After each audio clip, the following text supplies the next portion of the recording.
I'm Katerina and I'm here at the Coalition Studio. Today I'll be talking with studio head Rod Fergusson and multiplayer design director Ryan Cleven about the upcoming Gears 5 Horde mode. Just being here at the studio, you can really feel the excitement and the passion that went into this game and this mode. So let's go check it out. We always talk about co-op as cake and not icing, that co-op is central to what it is to be Gears. And so I feel like Horde is sort of a really large expression of that with 5-player co-op.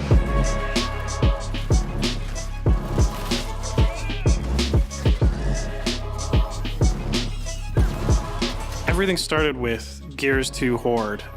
It was lightning in a bottle. It was, what people look back on as the defining defensive game mode through all of games. It was the idea that you were going to be doing this as an endurance run, as a 3-hour epic experience, and a mode like without any cutscenes, without any character development, without any story, had to hold people's attention for 3 hours.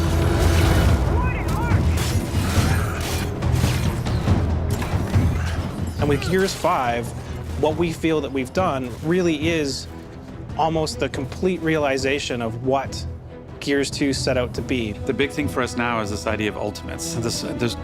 Basically, characters used to be just defined by the weapons they carried, and you were all the same. You just looked kind of different, and because you all could carry the same weapons. But now every character has its own ultimate ability, its own special ability it can bring to the game that changes how you play. You can look over and see Kait trying to gather power, and you know that she has an ability to turn herself invisible, so you don't need to worry if she gets in a tough fight. There's also a really big thing called taps now, which are these energy geysers that show up around the map. Because generally when you find in Horde, you would lock in on a particular place and you would defend from that place for the entire 50 waves. Now, in order to get as much power as possible, to get as strong as possible, you actually have to move and expand your base to go and capture those energy taps. And every 10 waves, once you beat that boss, a new energy tap appears and you have to go and capture it. So it's really changed the dynamic where now it's much more aggressive than it was in the past. For the first time, your character will start with all the cards that they've already equipped, but they will then increase the power of those cards and increase the power of their core abilities over the course of the game. And that progression is then reset, and you can do it again the next game. And this means that every game feels fresh. If you can try a different combination of perks that work with your cards in a specific way. Seeing people make a certain build, like here's a Kait build, I use these cards with these perks, and here's a Dell build, and I think it will be really exciting to see them mix and match and see these different playstyles come together.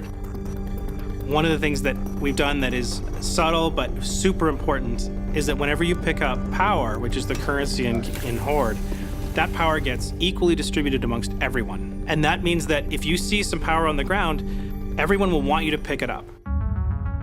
And then we've added stuff to give more information to the players, and things like health bars over bosses and mini bosses. And so those little feedback mechanisms, and it allows you to play differently, because now I can see that the mini boss is on very little health, so I can go I'm gonna get aggressive because I know I can do it. Or I can see, oh, they still have a lot, so I'm gonna hold back. To take characters and push them even further, we've added Jackbot as a playable character inside Horde. It's one of the most pivotal roles on the battlefield. Jack can fly anywhere on the map. He moves really quickly, faster than anybody else. He can heal people, repair things. Really, he's the jack of all trades, and you really want him to be your best buddy. Over time, we're gonna add new characters, and with each character we add, the meta will change. We will have different combinations of strengths. We'll have different team compositions that will be beneficial to certain kinds of players. Every time we add a new character and every time we add a new map, what we hope to see is the Horde community come together to explore this space and show us what the best combination of characters is. And so that idea of finding 5 people who know how to balance the classes, know how to balance the characters, and know what the objective is and what you're trying to do, and everybody's playing together in lockstep with each other, there's nothing more special than having that alignment and succeeding on that goal. So it's really, by far, from our point of view, the most intense, engaging, action-oriented, fierce, epic defensive mode there is in video games. I really like that Horde creates a dependency where you work together as a team, and you can be successful kind of lone wolfing it, but not as successful as coming together. And it's sort of our motto for the studio. We always say, if you want to go fast, go alone, but if you want to go far, go together. And that's true for Horde as well.